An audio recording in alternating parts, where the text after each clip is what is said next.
Hello everybody, Tajri the God 3 here, and I want to do a video just to tackle a subject that I've tackled several times before. Now, it's not scripted, so I do apologize if I seem to ramble a little bit. So, in Pokemon, we're entering the time in which Ash is about to finish his battle with Gladian. Now, in this battle, obviously, his battle with Gladian is the final match in the Pokemon Alola League, which was the league that was just opened up in the finale of Pokemon Sun and Moon, which means after this, the series is pretty much going to round itself out, probably with some heartfelt goodbye episodes, character development episodes, things like that, and then Ash will be on his way to Galar, or based on the recent videos we've seen, there might be a reboot of Pokemon or a change or a different spin on Pokemon, which has been a long time coming. Now, one of the things that I want to talk about, though, is the league itself and people's expectations, mine included.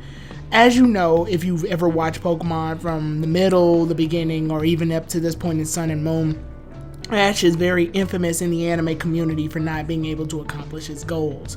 To put this into context, like in Dragon Ball, in early Dragon Ball, Goku lost several of his World Martial Arts tournaments and then finally won the last one, and that ended the series and then continued over into the transitional series of Dragon Ball Z.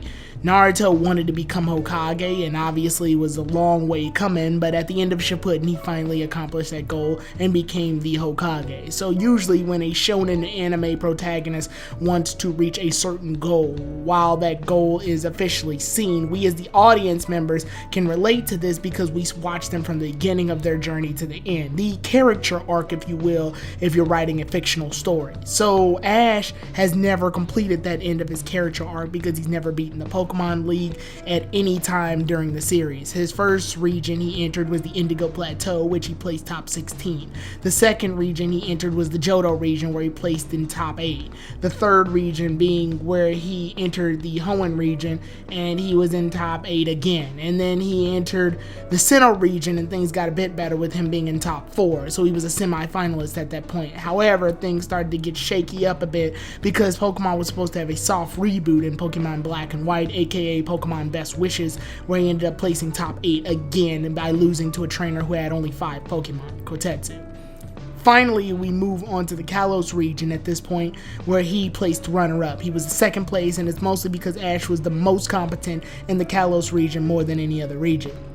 So because of that, it seems that Ash's goal to become a Pokemon Master, or to the very least become a champion of a league, seems all but impossible. But I think one of the biggest things, and I'm guilty of this too, that we need to start taking into account when we look at Ash's accomplishments as far as Pokemon League placements, is that we have to look at them not as Pokemon League placements in the confines of the video game, where, you know, the main character can always win or the game won't continue until they win, and compare it a little bit more to Pokemon regional tournaments. So one of the things about Pokemon tournaments, or at least official Pokemon tournaments, is that in a Pokemon tournament, that is a lot harder because you're fighting off against real people. The AI, when you're fighting off against them in any video game, is automatically going to be harder than a real person, because a real person can think, adapt, and adjust to a situation. A move that probably was not impressive at the time could be more impressive if used correctly. For example, Shedinja, a Pokemon that's seemingly a joke Pokemon, can be an ace in the hole for somebody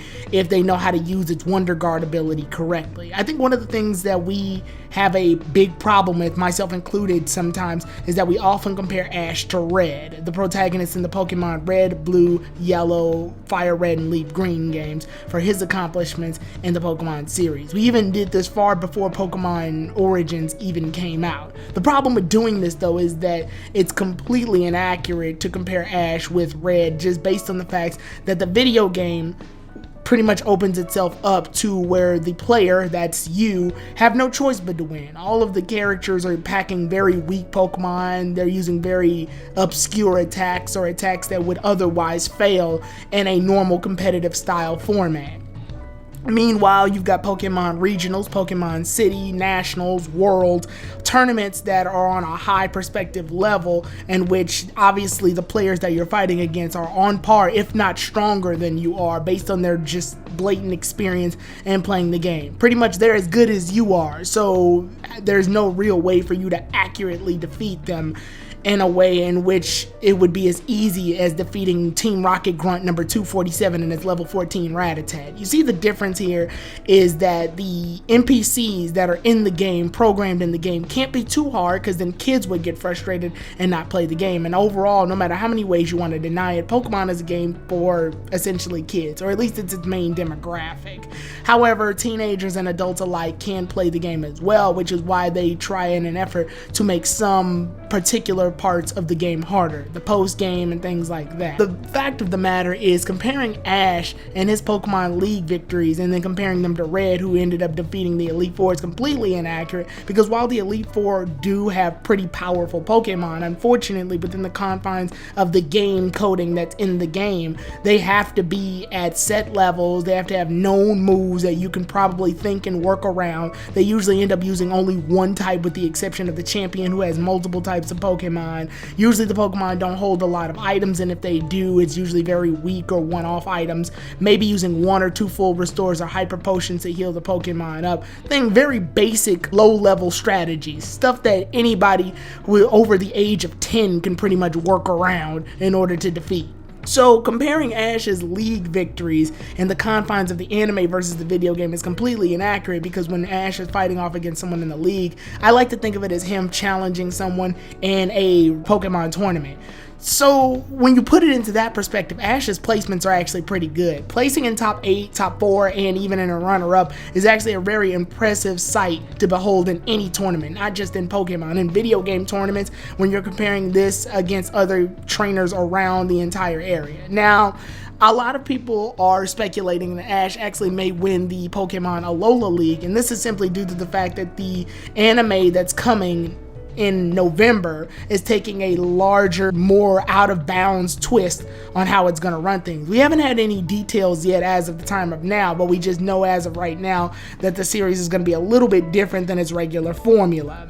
They've been very vague about it, and I'm actually really glad, because then that would save us for the surprise of when it actually does happen, or at least when the announcement is said in September 29th, that the series is going to take a little bit of a different spin. So at this point, it probably tells me that if they are going to end it, then they may end it at Alola, in which Ash can win the Pokemon League.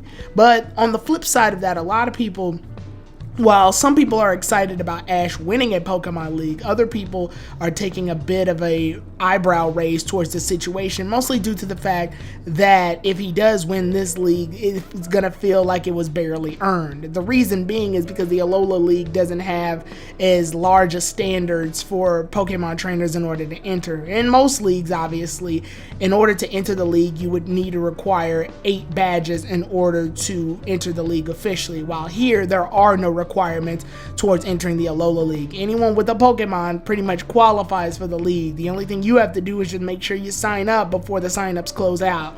So the standards are a little bit lower. To put it in perspective, this would be the lowest ranking of a Pokemon tournament. Pretty much this would be your Pokemon Locals tournaments. The tournaments that pretty much anybody can enter around the city. You don't need to have prior tournament points. While the Pokemon Leagues that have been taking place before the Alola League would be more like invitational tournaments. Tournaments where the only trainers that are allowed to enter are trainers that were formally invited by the Pokemon company itself. These are the ones who pretty much earned their way towards entering the tournament, versus the ones that are allowed to be in the tournament simply for just existing, I guess. I don't know. So when you look at it through that perspective, does it mean that this league doesn't count as one of Ash's biggest victories in the Pokemon League? Absolutely not. I still feel that this is an official Pokemon League tournament. Professor Kukui did everything to make it an official Pokemon League tournament, and it still will be. It's just, from my visual perspective, based on competitive Pokemon play, this tournament would be pretty much on a lower tier than the other tournaments. Does that mean that the victory that Ash will get, if he does get this, is any less important? Absolutely not. It just means that, you know, Ash will be able to officially say that he did win a Pokemon League, with the exception of the Orange Islands League, which doesn't count for some reason. Anyway, the point is, I'm just saying, Does that axe out Ash's status in winning a league if he does win the Alola League? Absolutely not. But in this perspective, it does make it seem as though if you look at it this way, then Ash will be winning a Pokemon League, just not the same level as he would have if he won the Kalos League or any of the other leagues prior to the Kalos League. Like I said, the Pokemon League, if you look at it through an competitive standard, is a lot tougher than, say, completing all of your badges and beating the game by fighting off against the computer. The computer is not that powerful of a Pokemon trainer because they can't afford to be, because they still need to reel in their primary demographic, which is children. With that being said, when you look at Pokemon the next time, try to take into consideration that, you know, the Pokemon League is something that Ash has never been able to win, but at the same light, Ash has been placing every time. He could be losing at the preliminaries, which happens very commonly even with skilled Pokemon trainers in the video game world. So it's just a little perspective that I want people to take when they are watching this. At the time of this video, I don't know if Ash is going to be able to beat Gladian in order to win the Pokemon League, or is he going to lose? I don't know what's going to happen, but I do know this: if Ash wins or loses, I think one of the things that we should appreciate is just being around for the ride. I was highly upset when he lost in Kalos because Ash was at his strongest in Kalos, just because of how competent he was. However, I do understand that if you put it in the perspective of how powerful a tournament is, then it actually does make a lot of sense. Oftentimes we compare Ash to Red because Ash and Red are supposed to be synonymous of each other. They are Pokemon trainers that were born and raised in Pallet Town and took off for a Pokemon journey, but I think their similarities pretty much end about there. And one of the things you do need to know is that the biggest driving force for Red is that you, the player, are able to control him, while Ash is pretty much set up on what the writers need him to do or what the primary demographic needs for him to aim towards at that point. Yeah, in common traditional shonen anime protagonist tradition, they are supposed to accomplish their goals, but here, Pokemon unfortunately is a marketing anime first and a shonen anime second.